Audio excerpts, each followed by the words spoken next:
So a series of programs that keep people reading and interested in what we're doing here, and we did that for all ages of residents in the neighborhood. So the age range from where? From Zero, let's zero? say 2 or 3 months is when our babies start coming to story time. We host story time twice a week, every Wednesday and Saturday from 12 to 1.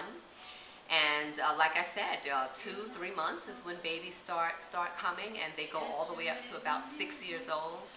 And my daughter, who is now 8, when she turned about 6.5, 7, she decided that story time was too babyish for her, and she needed something more. And she started her own book club. It's called Corinne's Book Club, and readers in 2nd to 4th grade come together on the 4th Saturday of every month at 3 o'clock to run their own book club meeting. They make their own selections. All I do is provide the snacks and move out of their way. And of course, stock the books that they choose so that they can purchase them as the year goes on. And they do a wonderful job. They do a wonderful job of running their own meetings and really exploring the books that they choose to discuss.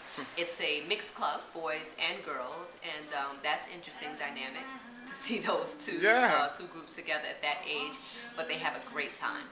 And then we have our open mic poetry, which actually happens on the 2nd Friday of every month. Starts at about 8:30 and goes until it's over, so those poets decide they've had enough, which is often 11:30.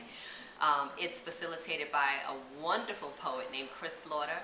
He's a teacher, a poet, and a barber here in Bed-Stuy, and he runs our open mic, and you can barely get in the door. It is literally standing room only, and we turn away dozens of people each month. So a lot of teenagers and young adults populate that event. It's wonderful. We also have our adult book club, and our members are, once again, men and women. They range in age anywhere from probably 25 to 65. We meet on the 3rd Wednesday of every month at 7:30. Our members choose what we read, so we do fiction, we do nonfiction, and